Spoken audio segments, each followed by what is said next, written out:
નમસ્કાર વિદ્યાર્થી મિત્રો, આજે આપણે ક્રેબ્સ ચક્રની ચર્ચા કરીએ. તો ગઈકાલે આપણે જોયું હતું કે ગ્લાયકોલિસિસની ક્રિયા પૂરી થાય એટલે ગ્લુકોઝના એક અણુમાંથી પાયરુવિક એસિડના બે અણુ ઉત્પન્ન થાય. હવે આ પાયરુવિક એસિડના અણુ કયા માર્ગે આગળ વધશે તેનો આધાર કોષમાં ઓક્સિજનની હાજરી પૂરતા પ્રમાણમાં છે કે નહીં તેના પર હોય છે. એટલે કોષમાં જો ઓક્સિજનની હાજરી પૂરતા પ્રમાણમાં હોય તો જારક શ્વસનના માર્ગે પાયરુવિક એસિડ આગળ વધે અને પાયરુવિક એસિડના અણુ કોષરસમાંથી કણાભસૂત્રમાં દાખલ થાય, કારણ કે ક્રેબ્સ ચક્રની ક્રિયા છે તે કણાભસૂત્રના આધારકમાં થાય છે. એટલે આ રીતે કણાભસૂત્રની અંગિકા હોય તો કણાભસૂત્રની દિવાલમાં આવી ક્રિસ્ટીઓ આવેલી હોય છે. આ ક્રિસ્ટીઓ છે અને આ કણાભસૂત્રનું આધારક છે. તો આ જે કણાભસૂત્રનું આધારક છે જેને મેટ્રિક્સ કહેવાય, એ કણાભસૂત્રના આધારકમાં ક્રેબ્સ ચક્રની પ્રક્રિયા છે. એટલે જ્યારે કોષમાં પૂરતા પ્રમાણમાં ઓક્સિજન હાજર હોય એટલે જારક શ્વસન થાય. જારક શ્વસન થવા માટે પાયરુવિક એસિડના અણુ કોષરસમાંથી કણાભસૂત્રમાં દાખલ થાય અને કણાભસૂત્રના આધારકમાં એ પાયરુવિક એસિડ ક્રેબ્સ ચક્રમાં ભાગ લે. તો આ માટે સૌપ્રથમ પાયરુવિક એસિડની બે પ્રક્રિયા થાય. એક પાયરુવિક એસિડનું ડીકાર્બોક્સિલેશન થાય. ડીકાર્બોક્સિલેશન એટલે CO2 દૂર થવાની ક્રિયા. એટલે પાયરુવિક એસિડમાંથી CO2 નો એક અણુ દૂર થાય. સાથે સાથે પાયરુવિક એસિડનું ઓક્સિડેશન થાય. ઓક્સિડેશન થાય એટલે પાયરુવિક એસિડમાંથી હાઇડ્રોજન દૂર થાય. આ હાઇડ્રોજન NAD નામના પદાર્થ સાથે જોડાય નિકોટિનેમાઇડ એડિનાઇન ડાઇન્યુક્લિઓટાઇડ કે જે એક સહઉત્સેચક છે. એ NAD સાથે હાઇડ્રોજન જોડાય એટલે NAD માંથી NADH2 બને. ઓકે, તો પાયરુવિક એસિડમાંથી ડીકાર્બોક્સિલેશન થઈને CO2 દૂર થાય અને પાયરુવિક એસિડનું ઓક્સિડેશન થવાથી તેમાંથી હાઇડ્રોજન દૂર થાય. આ હાઇડ્રોજન NAD સાથે જોડાવાથી NADH2 બને અને પાયરુવિક એસિડમાંથી બે કાર્બન યુક્ત એસિટેટ નામનો પદાર્થ બને. પાયરુવિક એસિડમાં 3 કાર્બન છે એટલે CO2 દૂર થાય એટલે એક કાર્બન ઓછો થાય. જ્યાં CO2 દૂર થાય ત્યાં કાર્બન ઓછો થાય એટલે એસિટેટમાં 2 કાર્બન આવે. આ પ્રક્રિયામાં ડીકાર્બોક્સિલેશન અને ઓક્સિડેશન બંને થાય છે. પાયરુવિક એસિડનું ડીકાર્બોક્સિલેશન અને ઓક્સિડેશન બંને થાય છે એટલે તેને ઓક્સિડેટિવ ડીકાર્બોક્સિલેશન કહેવાય છે. આ પ્રક્રિયા માટે પાયરુવેટ ડીહાઇડ્રોજિનેઝ નામનો ઉત્સેચક જોઈએ જે Mg+2 એટલે કે મેગ્નેશિયમની હાજરીમાં સક્રિય થાય. હવે આ એસિટેટ CoA એટલે કોએન્ઝાઇમ એ સાથે પ્રક્રિયા કરીને, કોએન્ઝાઇમ એટલે સહઉત્સેચક, તો CoA સાથે પ્રક્રિયા કરી એસિટાઇલ કોએન્ઝાઇમ એ બને છે. આ એસિટાઇલ કોએન્ઝાઇમ એ ઓક્ઝેલો એસિટેટ એટલે કે ઓક્ઝેલો એસેટિક એસિડ કે જે 4 કાર્બન યુક્ત પદાર્થ છે તેની સાથે પ્રક્રિયા કરે અને સાથે પાણીનો એક અણુ પ્રક્રિયામાં ભાગ લે એટલે સાઇટ્રેટ એટલે કે સાઇટ્રિક એસિડ બને છે જે 6 કાર્બન યુક્ત હોય છે. કારણ કે એસિટાઇલ કોએન્ઝાઇમ એમાં 2 કાર્બન હોય, એસિટાઇલ કોએન્ઝાઇમ એમાં 2 કાર્બન હોય અને ઓક્ઝેલો એસેટિક એસિડમાં 4 કાર્બન હોય. એટલે એસિટાઇલ કોએન્ઝાઇમ અને ઓક્ઝેલો એસેટિક એસિડ જોડાય ત્યારે 4 અને 2 જે સાઇટ્રિક એસિડ બને તેમાં 6 કાર્બન આવે. સાઇટ્રિક એસિડ બનતાની સાથે ક્રેબ્સ ચક્ર શરૂ થાય છે. તો અહીં સુધીની જે પ્રક્રિયા થઈ એટલે કે પાયરુવિક એસિડમાંથી એસિટાઇલ કોએન્ઝાઇમ બન્યો ત્યાં સુધી ક્રેબ્સ ચક્રની પૂર્વ તૈયારી હતી. તો પાયરુવિક એસિડમાંથી એસિટાઇલ કોએન્ઝાઇમ બને ત્યાં સુધી પૂર્વ તૈયારી થાય અને હવે એસિટાઇલ કોએન્ઝાઇમ ઓક્ઝેલો એસેટિક એસિડ સાથે પ્રક્રિયા કરે અને સાઇટ્રેટ એટલે કે સાઇટ્રિક એસિડનું નિર્માણ થાય. એ સાથે ક્રેબ્સ ચક્ર શરૂ થાય. એટલે સાઇટ્રિક એસિડ એ ક્રેબ્સ ચક્રમાં પ્રથમ બનતો પદાર્થ છે. હવે સાઇટ્રિક એસિડમાંથી પાણીનો એક અણુ દૂર થાય એટલે તેમાંથી સિસ એક્વનિટેટ એટલે કે સિસ એક્વનિટિક એસિડ બને જેમાં કાર્બન 6 છે. આ સિસ એક્વનિટેટ સાથે પાણી પ્રક્રિયા કરે એટલે આઇસોસાઇટ્રેટ એટલે કે આઇસોસાઇટ્રિક એસિડ બને. આ આઇસોસાઇટ્રેટ એ સાઇટ્રેટનો સમઘટક છે. હવે આઇસોસાઇટ્રેટનું ઓક્સિડેશન થાય. આઇસોસાઇટ્રેટનું ઓક્સિડેશન થાય એટલે તેમાંથી હાઇડ્રોજન દૂર થાય, 2H+ દૂર થાય. એ હાઇડ્રોજન દૂર થાય એટલે હાઇડ્રોજન NAD સાથે પ્રક્રિયા કરે એટલે NAD માંથી NADH2 બને અને આઇસોસાઇટ્રેટમાંથી ઓક્ઝેલોસક્સિનેટ બને. ઓક્ઝેલોસક્સિનેટ એટલે ઓક્ઝેલોસક્સિનિક એસિડ. એમાં 6 કાર્બનો, તેનું બી કાર્બોક્સિલેશન થાય એટલે ઓક્ઝેલોસક્સિનેટમાંથી CO2 નો અણુ દૂર થાય. ડી કાર્બોક્સિલેશન એટલે CO2 દૂર થવાની ક્રિયા. એટલે 5 કાર્બન યુક્ત આલ્ફા કીટોગ્લુટારેટ બને. આલ્ફા કીટોગ્લુટારેટ એટલે આલ્ફા કીટોગ્લુટારિક એસિડ. CO2 દૂર થવાને કારણે આ ઓક્ઝેલોસક્સિનેટ છે તેમાં એક કાર્બન ઓછો થાય કારણ કે કાર્બન CO2 માં જાય એટલે આલ્ફા કીટોગ્લુટારેટમાં 5 કાર્બન આવે. હવે આલ્ફા કીટોગ્લુટારેટ નું ડી કાર્બોક્સિલેશન થાય અને સાથે સાથે ઓક્સિડેશન થાય. તો આલ્ફા કીટોગ્લુટારેટનું ઓક્સિડેશન થાય એટલે તેમાંથી હાઇડ્રોજન દૂર થાય. એ હાઇડ્રોજન NAD સ્વીકારે એટલે NAD નું રૂપાંતર NADH2 માં થાય તથા આલ્ફા કીટોગ્લુટારેટમાંથી CO2 દૂર થાય એટલે સક્સિનાઇલ કોએન્ઝાઇમ A બને. સક્સિનાઇલ કોએન્ઝાઇમ A બને. CO2 દૂર થાય એટલે આલ્ફા કીટોગ્લુટારેટમાં 5 કાર્બન હોય પરંતુ તેમાંથી બનતા સક્સિનાઇલ કોએન્ઝાઇમ એમાં 4 કાર્બન આવે. હવે આ સક્સિનાઇલ કોએન્ઝાઇમ A સક્સિનેટમાં ફેરવાય, સક્સિનિક એસિડમાં ફેરવાય. તો તે સક્સિનિક એસિડમાં ફેરવાય ત્યારે ADP નું ફોસ્ફોરાયલેશન થઈ PI એટલે ઇનઓર્ગેનિક ફોસ્ફેટ તેની સાથે જોડાય એટલે ATP બને. સક્સિનેટનું ઓક્સિડેશન થાય. ઓક્સિડેશન થાય એટલે તેમાંથી હાઇડ્રોજન દૂર થાય, 2H+. હાઇડ્રોજનના 2 પરમાણુ દૂર થાય જે FAD એટલે ફ્લેવિન એડિનાઇન ડાઇન્યુક્લિઓટાઇડ. FAD એટલે ફ્લેવિન એડિનાઇન ડાઇન્યુક્લિઓટાઇડ. FAD નું પૂરું નામ ફ્લેવિન એડિનાઇન ડાઇન્યુક્લિઓટાઇડ. એડિનાઇન ડાઇન્યુક્લિઓટાઇડ. ફ્લેવિન એડિનાઇન ડાઇન્યુક્લિઓટાઇડ. તો સક્સિનેટનું ઓક્સિડેશન થાય એટલે કે સક્સિનિક એસિડનું ઓક્સિડેશન થાય એટલે એમાંથી હાઇડ્રોજન દૂર થાય જે FAD સાથે જોડાય એટલે FAD માંથી FADH2 બને અને સક્સિનેટમાંથી ફ્યુમેરેટ બને જેમાં 4 કાર્બન હોય. આ ફ્યુમેરેટ પાણી સાથે પ્રક્રિયા કરે એટલે મેલેટ બને. મેલેટ એટલે મેલિક એસિડ, એમાં પણ 4 કાર્બન હોય. ત્યાર પછી મેલિક એસિડનું ઓક્સિડેશન થાય એટલે એમાંથી હાઇડ્રોજન દૂર થાય, 2H+ દૂર થાય. એ હાઇડ્રોજન NAD સ્વીકારે એટલે NAD માંથી NADH2 બને અને મેલેટમાંથી ઓક્ઝેલો એસિટેટનું પુનઃ નિર્માણ થાય એટલે ફરી ક્રેબ્સ ચક્ર શરૂ થાય. એટલે આ રીતે સૌપ્રથમ એસિટાઇલ કોએન્ઝાઇમે ઓક્ઝેલો એસિટેટ સાથે પ્રક્રિયા કરે અને સાઇટ્રેટ એટલે કે સાઇટ્રિક એસિડ બને એ સાથે ક્રેબ્સ ચક્ર શરૂ થાય. તો આ બધી પ્રક્રિયાઓ ક્રમમાં વ્યવસ્થિત તૈયાર કરવી પડે. હવે ક્રેબ્સ ચક્રનું સમીકરણ જોઈએ તો પાયરુવિક એસિડ વત્તા 4NAD 1 આ 2 3 અને અહીંયા એટલે NAD ના 4 અણુ વપરાય એટલે 4 NADH2 બને. 1 FAD આ 1 FAD કારણ કે સક્સિનેટમાંથી ફ્યુમેરેટ બને ત્યારે જ FAD નું FADH2 માં રૂપાંતર થાય વત્તા 2 પાણીના અણુ. તો પાણીના 2 અણુ કેમ વપરાય તો એક પાણીનો અણુ અહીંયા વપરાય ત્યાર પછી એક પાણીનો અણુ અહીંયા વપરાય છે અને એક પાણીનો અણુ આ પ્રક્રિયામાં વપરાય છે. તો ખરેખર અહીંયા આપણે જોઈ શકીએ છીએ પાણીના 3 અણુ પ્રક્રિયામાં જોઈએ છે.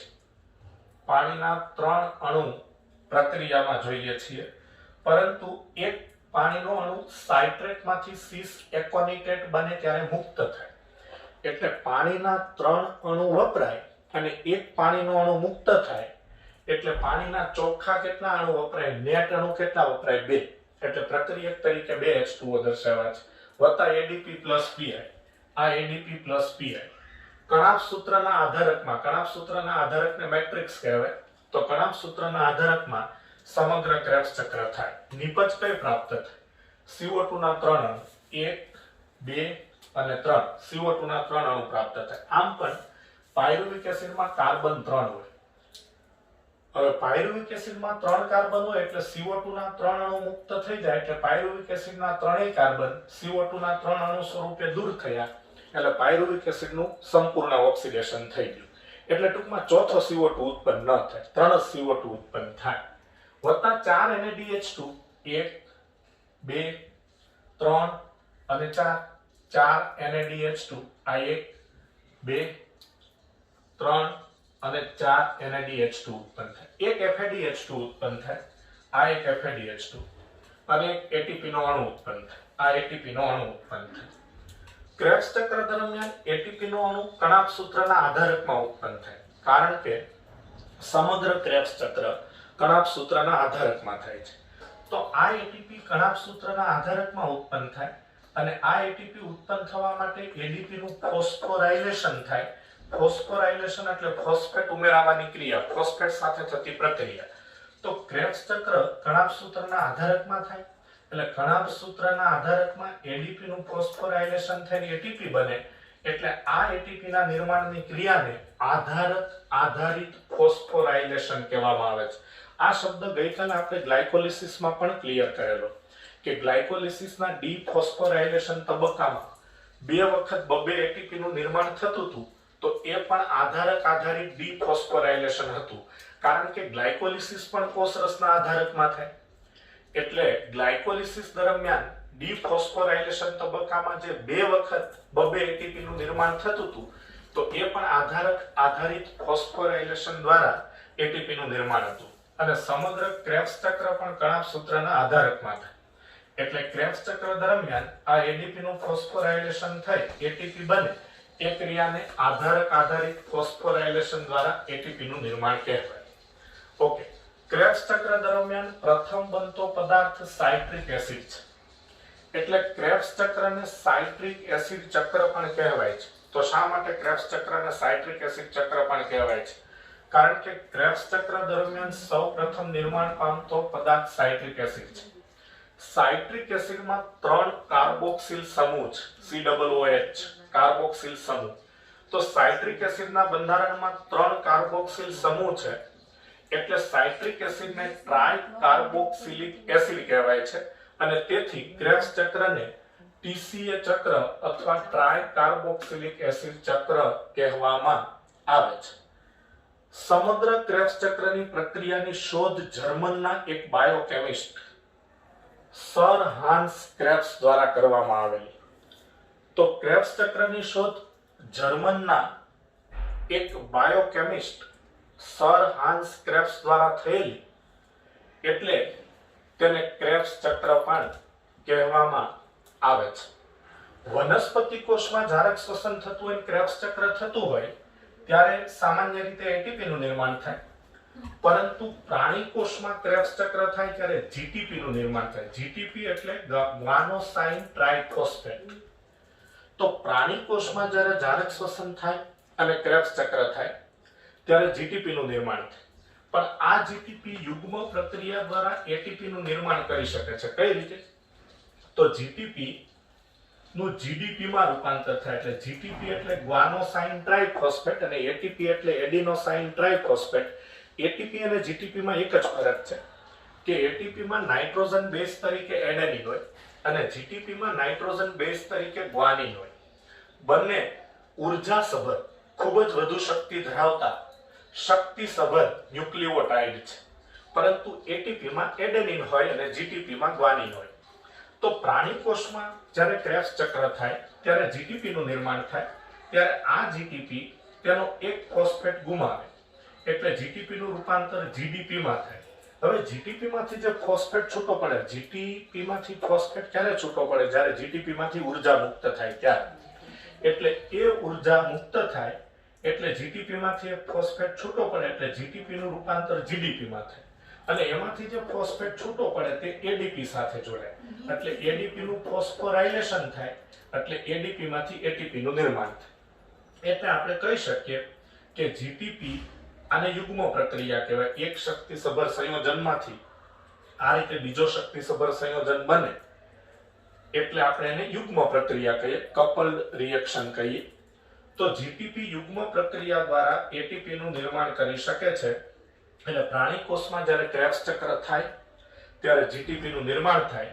એ જીટીપી ઉર્જા મુક્ત કરે એટલે તે જીડીપી માં ફેરવાય અને તેમાંથી એક ફોસ્ફરસ છૂટો પડે જે એડીપી સાથે જોડાય એટલે એડીપી માંથી એટીપી બને. તો આ કપલ્ડ રિએક્શન યુગ્મ પ્રક્રિયા દ્વારા જીટીપી એટીપી નું નિર્માણ કરી શકે છે. તો આ સમગ્ર ક્રેબ્સ ચક્રની આપણે ચર્ચા કરી. હવે આ ક્રેબ્સ ચક્રની ચર્ચા કરી તો આપણે વિચારી શકીએ છીએ કે ગ્લુકોઝના એક અણુનું જ્યારે શ્વસન થાય ત્યારે સૌપ્રથમ ગ્લાયકોલિસિસ થાય અને ગ્લાયકોલિસિસ થી ગ્લુકોઝના એક અણુમાંથી પાયરુવિક એસિડના બે અણુ ઉત્પન્ન થાય. તો બંને પાયરુવિક એસિડ વારાફરતી ક્રેબ્સ ચક્રમાં દાખલ થાય એટલે ક્રેબ્સ ચક્રની ક્રિયા બે વાર થાય. એટલે ગ્લુકોઝના એક અણુનું જ્યારે શ્વસન થાય ત્યારે ક્રેબ્સ ચક્રની ક્રિયા બે વાર થાય. એકવાર ક્રેબ્સ ચક્ર થાય ત્યારે CO2 ના 3 અણુ છૂટા પડે. તો બે વાર ક્રેબ્સ ચક્ર થાય એટલે 3 ગુણ્યા 2 6 CO2 ના અણુ છૂટા પડે. ગ્લુકોઝમાં કાર્બન 6. તો ગ્લુકોઝમાં કાર્બન 6 હોય અને ગ્લુકોઝનું જારક શ્વસન થાય ત્યારે આ રીતે 6 CO2 ના અણુ મુક્ત થાય એટલે કહી શકાય કે ક્રેબ્સ ચક્ર દ્વારા ગ્લુકોઝનું સંપૂર્ણ વિઘટન થઈ જાય છે. ક્રેબ્સ ચક્રને કારણે ગ્લુકોઝનું સંપૂર્ણ વિઘટન થઈ શકે છે. તો ક્રેબ્સ ચક્ર ગ્લુકોઝના સંપૂર્ણ વિઘટન માટે મહત્વનો પથ છે. બીજું કે ગ્લુકોઝના એક અણુનું જારક શ્વસન થાય એટલે બે વાર ક્રેબ્સ ચક્ર થાય. એટલે એકવાર ક્રેબ્સ ચક્ર થાય ત્યારે 4 NADH2 ઉત્પન્ન થાય. 1 2 3 અને 4 NADH2 ઉત્પન્ન થાય. પાયરુવિક એસિડ સમગ્ર ક્રેબ્સ ચક્ર પૂરું કરે ત્યારે. જો કે ચક્રીય પ્રક્રિયા માત્ર જોઈએ એટલે કે એસિટાઇલ કોએન્ઝાઇમ પછી જે ચક્રીય પરિપથ જોવા મળે છે એમાં જોઈએ તો 3 NADH2 ઉત્પન્ન થાય. 1 2 અને 3. પરંતુ પાયરુવિક એસિડ સમગ્ર ક્રેબ્સ ચક્ર પૂરું કરે ત્યાં સુધીમાં 4 NADH2 ઉત્પન્ન થાય. પરંતુ ક્રેબ્સ ચક્ર બે વાર થાય. ગ્લુકોઝના એક અણુનું જારક શ્વસન થાય એટલે 4 ગુણ્યા 2 એટલે 8 NADH2 ઉત્પન્ન થાય. બે વાર ક્રેબ્સ ચક્ર થાય જારક શ્વસન દરમિયાન ત્યારે 2 FADH2 ના અણુ ઉત્પન્ન થાય અને આ આધારિત ફોસ્ફોરાયલેશન દ્વારા 2 ATP ઉત્પન્ન થાય. હવે આ 4 NADH2 બે વાર ક્રેબ્સ ચક્ર થવાથી અને 2 FADH2 નું ઓક્સિડેટિવ ફોસ્ફોરાયલેશન થાય. એ ઓક્સિડેટિવ ફોસ્ફોરાયલેશન થાય એટલે મોટી સંખ્યામાં ATP નું નિર્માણ થાય. એટલે ક્રેબ્સ ચક્ર ATP ના નિર્માણ માટેનો મુખ્ય પથ છે. તો ક્રેબ્સ ચક્ર ATP ના નિર્માણ માટેનો મુખ્ય પથ એટલા માટે છે. આમ જોઈએ તો ક્રેબ્સ ચક્ર દરમિયાન આધારિત ફોસ્ફોરાયલેશન થવાથી તો એક જ ATP બને છે. છતાં આપણે એમ કેમ કહીએ છીએ કે ક્રેબ્સ ચક્ર ATP ના નિર્માણ માટેનો મુખ્ય પથ છે? પણ એક ગ્લુકોઝના અણુનું જારક શ્વસન થાય અને બે વાર ક્રેબ્સ ચક્ર થાય એટલે આ NADH2 ના 8 અણુ ઉત્પન્ન થાય, FADH2 ના 2 અણુ ઉત્પન્ન થાય અને બધા NADH2 અને બધા FADH2 ઓક્સિડેટિવ ફોસ્ફોરાયલેશન જે તબક્કાની ચર્ચા હવે આપણે નેક્સ્ટ લેક્ચરમાં કરીશું એમાં ભાગ લે એટલે મોટા જથ્થામાં ATP નું ઉત્પાદન થાય છે. પણ NADH2 અને FADH2 ક્રેબ્સ ચક્ર દરમિયાન ઉત્પન્ન થાય છે અને તેમાંથી પછી ઓક્સિડેટિવ ફોસ્ફોરાયલેશન દ્વારા મોટા જથ્થામાં ATP ઉત્પન્ન થાય છે. એટલે ATP ના નિર્માણ માટેનો મુખ્ય પથ ક્રેબ્સ ચક્ર કહેવાય. બીજું કે ક્રેબ્સ ચક્ર દરમિયાન આ સાઇટ્રેટ, સિસ એકોનિટેટ, આઇસોસાઇટ્રેટ, ઓક્ઝેલોસક્સિનેટ, આલ્ફા કીટોગ્લુટારેટ વગેરે આ બધા જ કાર્બનિક સંયોજનોનું નિર્માણ થાય છે. તો આ કાર્બનિક સંયોજનો કોષમાં અન્ય અણુના નિર્માણમાં પણ વપરાય છે. જેમ કે આલ્ફા કીટોગ્લુટારેટ છે. આલ્ફા કીટોગ્લુટારેટ એ કોષમાં ગ્લુટામિક એસિડ નામનો એમિનો એસિડ બનાવે છે. તો ક્રેબ્સ ચક્ર દરમિયાન ઉત્પન્ન થતા કાર્બનિક અણુ અન્ય સંયોજનના અન્ય પદાર્થના નિર્માણમાં પણ વપરાય છે. એટલે ક્રેબ્સ ચક્ર ATP ઉત્પન્ન કરવામાં તો મદદ કરે જ છે. એટલે કે ક્રેબ્સ ચક્ર જારક શ્વસનનો તબક્કો તો છે જ, કારણ કે તે દરમિયાન ATP નું નિર્માણ થાય છે. પણ સાથે સાથે કોષોને જ્યારે કોઈ કાર્બનિક પદાર્થની જરૂર હોય, કોઈ અન્ય પદાર્થના નિર્માણની જરૂર હોય ત્યારે ક્રેબ્સ ચક્ર દરમિયાન નિર્માણ પામતા અણુ કોષમાં બીજા કેટલાક પદાર્થો પણ બનાવે છે, જેમ કે આલ્ફા કીટોગ્લુટારેટ કે જે ક્રેબ્સ ચક્ર દરમિયાન નિર્માણ પામે છે તે ગ્લુટામિક એસિડ નામનો એમિનો એસિડ પણ બનાવે છે. એટલે કે કોઈ પદાર્થનું નિર્માણ થાય તો તેને ચયની ક્રિયા કહેવાય અને કોઈ પદાર્થનું વિઘટન થાય તો તેને અપચયની ક્રિયા કહેવાય. તો ક્રેબ્સ ચક્ર જારક શ્વસનનો તબક્કો છે. જારક શ્વસનમાં ગ્લુકોઝનું વિઘટન થાય છે. વિઘટન થવું એ અપચયની ક્રિયા છે. એટલે ક્રેબ્સ ચક્ર અપચયની ક્રિયા તો છે જ, પરંતુ ક્રેબ્સ ચક્ર દરમિયાન નિર્માણ પામતા જે કાર્બનિક અણુઓ છે એ અન્ય અણુઓના નિર્માણમાં પણ વપરાય છે.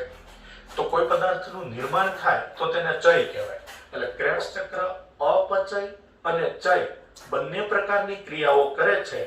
એટલે ક્રેબ્સ ચક્રને એમ્ફીબોલિક પથ કહેવાય છે. ક્રેબ્સ ચક્રને એમ્ફીબોલિક પથ કહેવાય છે. એમ્ફીબોલિક પથ. તો એમ્ફી એટલે ઉભય, ઉભય એટલે બે. તો ક્રેબ્સ ચક્ર અપચય અને ચય એમ બંને પ્રકારની ક્રિયાઓ કરે છે. એટલે ક્રેબ્સ ચક્રને એમ્ફીબોલિક પથ પણ કહેવામાં આવે છે. તો આ ચર્ચા ક્રેબ્સ ચક્રની થઈ. અહીં આપણે લેક્ચર પૂર્ણ કરીએ છીએ અને નેક્સ્ટ લેક્ચરમાં આગળનો ટોપિક જોઈશું.